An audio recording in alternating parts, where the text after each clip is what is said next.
네, 안녕하십니까. SK바이오펌 확인해 보겠습니다. 기술적 분석 들어가기 전에 기본적 분석 잠깐 하고 기술적 분석에 들어가도록 하겠습니다. 자, 주식을 추천을 받으시면요, 제일 먼저 보셔야 될 게 이 회사의 건강 상태를 보셔야만 합니다. 다른 거 특별히 볼 건 없습니다.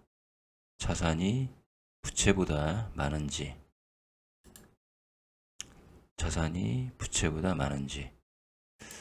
물론 자산 중에는 유동자산과 비유동자산이 있고, 부채 중에는 유동부채와 비유동부채가 있습니다. 유동과 비유동을 가리는 분간하는 기준은요, 1년 이내에 갚아야 되는지 1년 이내에 회수가 되는지, 1년 이상이면 비유동이고요, 1년 이내면 유동입니다. 자, 자산 총계를 보시면 1조 정도 됩니다. 2024년도에. 그리고 부채를 보시면 부채 총계가 4,600억입니다. 그러면 자산이 훨씬 많죠. 그래서 부채 비율은 대략 한 50% 정도 됩니다. 네, 그래서 건강 상태는 굉장히 양호합니다. 건강 상태는 양호하면 뭐합니까? 돈을 잘 벌어야죠. 자, 손익계 손실을 보시면 22년도부터 매출은 꾸준히 상승을 했습니다. 그렇지만 당기순이익은 22년도에 마이너스 1394억, 23년도에 353억, 그리고 24년도부터 이제 성장하기 시작하는 기업이다. 이렇게 보여집니다. 사실은 당기순이익보다 더 중요한 게 영업이익입니다. 영업이익을 보시면 2022년도에는 마이너스 1300억, 3년도에는 375억 마이너스, 2024년도에는 963억, 그리고 올해는 벌써 1분기에 흑자가 되어 있습니다. 컨센서스를 보셔도 이 기업은 성장 가능성이 있다는 것을 저희가 확인할 수가 있습니다. 영업이익 같은 경우에는 보시면 2025년도에 1,500억, 6년도에 2,900억, 2017년도에 4,160억 정도로 예상이 됩니다. 물론 3개월마다 바뀝니다. 컨센서스는요. 자, 일단 건강 상태도 양호하고 돈도 그런대로 잘 버는 회사이다. 물론 작년과 재작년에는 돈을 잘 못 벌었죠. 그래서 이 모습이 연봉에 잘 나타나 있다. 네. 상장년도 이후에 흑자가 났지만 실망으로 인해서 2022년도에 영업이익이 마이너스, 영업이익 감소, 그리고 마이너스 감소, 그리고 흑자 전환, 그리고 올해는 초반은 별로 좋지 않지만 지금 현재 연봉이 점점 좋은 방향으로 만들어지고 있는 것 같습니다. 자, 일봉을 보시면요, 드디어 이제 5일2평과 60일2평이 골드가 났네요. 골드가 났습니다. 자, 그 전에 제가 이평선에 대해서 잠깐 설명을 드리도록 하겠습니다. 자, 이평선은요, 이평선은 50, 20, 60일, 120일, 240일, 300일, 480일 등등이 있습니다. 그 중에 저는 가장 먼저 보는 게 60일이고요. 그리고 그 다음에 보는 게 60일과 5일2평을 보고요. 그 다음에 보는 게 5일, 10일, 20일의 정배열을 보고요. 그리고 10일과 120일의 골드크로스를 봅니다. 그리고 마지막에 보는 게 60일과 300일의 골드크로스를 봅니다. 너무 제가 빨리 말씀을 드렸죠. 자, 이평선을 보고 설명을 드리겠습니다. 제일 먼저 보는 게 60일2평의 60일2평의 상승을 보죠. 양호해져가는 모습을 보죠, 일단은. 네. 그리고 보는 게 60일과 5일2평이 골드가 나는지. 왜냐면 60일2평과 5일2평이 가장 궁합이 잘 맞는 조합이다. 이렇게 보시면 됩니다. 그리고 보는 게 5일과 10일과 20일이 정배열이 나져 있는지. 여기까지는 그래도 완성이 됐습니다. 여기까지는 완성이 됐는데요. 금일의 핵심은 512평이 상승을 해주느냐, 이제 그것이 관점이다. 그것이 관전 포인트라고 말씀을 드립니다. 만약에 금일 512평이 꺾이면 얘는 크게 가지 못할 것이다. 크게 가지 못할 것이다. 이렇게 보여집니다.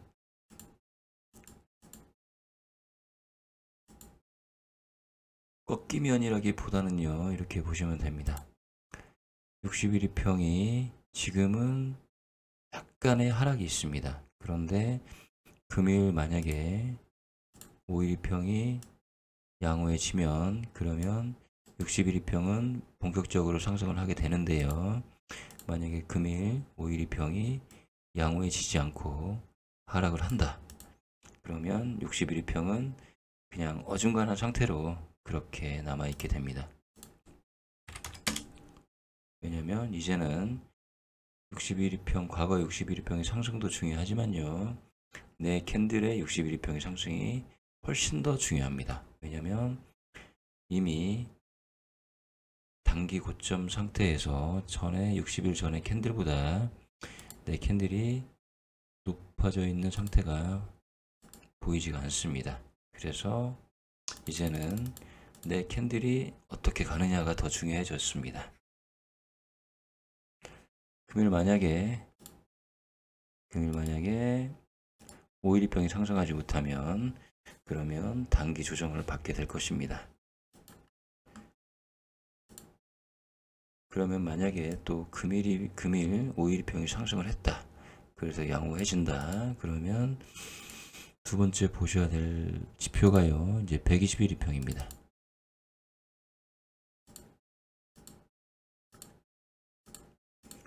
자, 121평에 저항이 있습니다. 121평에 저항이 있어서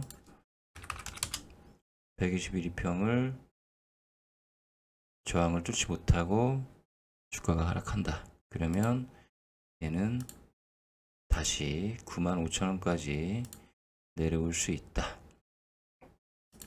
이렇게 보시면 됩니다. 그래서 저는 혹시라도 금일 512평이 살아나주고 상승을 해서 121평에서 저항을 받으면 한 차례 매도를 해봐야 되겠다, 이런 생각을 하고 있습니다. 네. 이 내용은 매물대에서도 나타납니다. 매물대에서도 이런 식의 매물이 지금 쌓여 있기 때문에 여기도 저항이지만 여기는 더 큰 저항이 있다. 그래서 일단은 121평이 어중간하게 여기에 되어 있죠. 네. 그래서 여기 매물의 저항을 받을 가능성이 있다. 121평의 하락도, 여기 매물 저항과 121평의 하락도 같이 저항이 될 수가 있다. 그러면 여기서 저항을 받으면 주가는 한 이틀 정도 빠질 것이다. 저는 그렇게 보고 있습니다.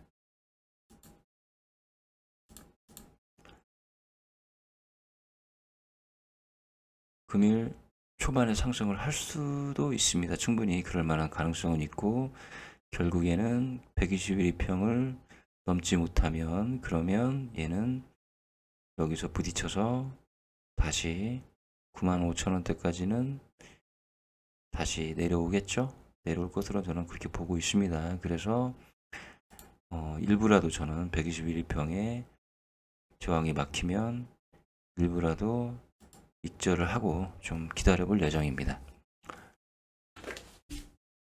물론 제 기술적인 지표가 100% 맞을 수는 없습니다. 왜냐면 조금 긍정적인 부분이 있긴 합니다. 뭐냐면 121평은 사실은 무조건 정배열에서만 사용하는 것이 아니고요, 역배열에서도 사용 가능하긴 합니다.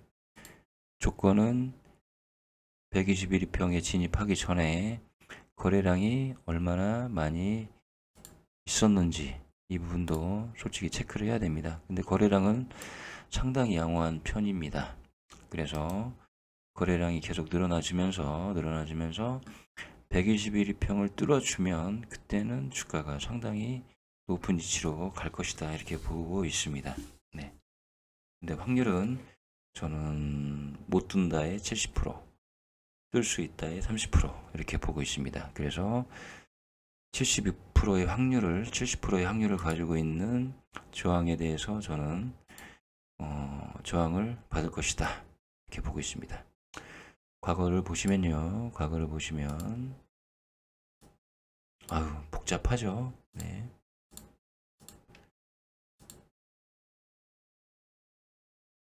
여기가 딱 그런 자리이지 않나 생각이 듭니다.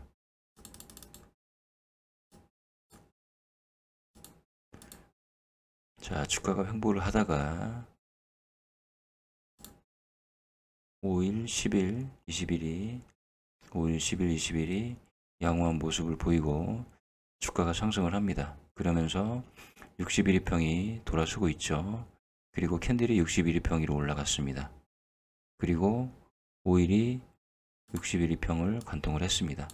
그런데 그 위에 121일평이 존재합니다. 그런데 하락하는 모습의 121일평입니다. 그렇다면 여기서 보시면 저항을 받았죠. 그리고 하락을 했죠. 그리고 다시 한번 하락을 시켰다가 볼륨업 오시레이터를 보겠습니다. 자, 거래량이 갑자기 폭발을 하면서 거래량이 갑자기 늘어나면서 그러면서 121평을 뚫었습니다.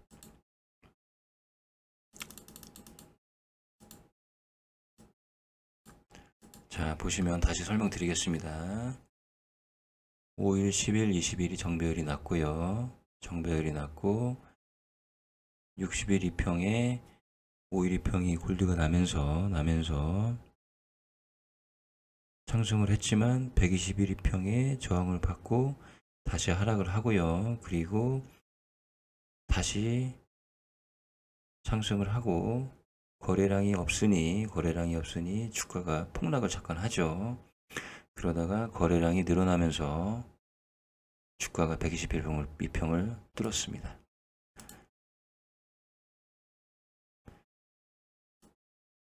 지금 보시면 5일, 10일, 20일이 골드가 나면서 거래량이 감소를 했습니다. 문제는 거래량이 감소를 하고 5일과 60일이 골드가 났습니다. 이런 경우에는 힘이 없는 거죠. 힘이 없어서 121평을 시원하게 뚫지 못한 것입니다. 솔직히 지금은 조금 다르다. 저는 이렇게 보여지는 건 있습니다. 즉 다시 말해서 5일과 10일, 20일이 골드가 나면서 거래량이 그래도 상당히 좋아졌죠. 네, 거래량이 상당히 좋은 상태에서 121 2평으로 캔들이 돌진하고 있습니다. 그래서 금일은 5일 2평이 상승하면서 거래량이 얼마나 나아지는지가 관건입니다. 금요일 날은 35만 주, 잠깐만요. 목요일 날은 82만 주, 금요일 날은 35만 주. 거래량이 상승했다 감소를 했죠. 그래서 이 부분을 집중적으로 보셔야 됩니다. 금일이 아마도 5일 2평이 상승을 하면서 거래량이 상당히 많이 나와줘야 된다. 뚫지는 못해도 거래량이 상당히 많이 나와줘야 된다. 그러면서 음봉으로 마감을 해줘야만 합니다. 그러면 내일은 희망이 보이는데 저는 제 생각이지만 이번 주는 이렇게 될 것 같습니다. 금일 정도 상승을 하다가 122일 2평한테 뒤통수를 맞고 그리고 약간의 하락을 할 것이다. 그리고 한 9만 여기 캔들의 중간 정도 되는 지점에서 멈추고 마감을 하지 않을까. 금주는 그렇게 저는 보고 있습니다. 그래서 121평을 뚫면 아주 괜찮고요. 근데 확률은 높지 않다. 뚫지 못하면 주가는 다시 조정을 받을 것이다. 이렇게 보여집니다. 거래량을 좀 보시고 그리고 512평이 상승을 하되 힘 있는 512평이 상승이 필요합니다. 네, 힘없이 올라가는 것은 별 의미가 없다. 그래서 이 121평에 저항을 받으면 그때는 일부 익절을 저는 할 생각입니다. 네, 어쨌든 그런 마음을 가지고 있습니다. 어렵네요, 분석하는 거. 네, 여기까지 SK바이오팜 이번 주 예상을 해봅니다. 정리해드리면 122평을 뚫을 가능성도 있지만 높지는 않고 저항을 받으면 조정을 받을 가능성이 있다. 이렇게 보여집니다. 뚫으면 추가 매수죠. 네, 뚫으면 추격 매수다. 왜냐면 네, 저는 그렇게 생각합니다. 네, 감사합니다.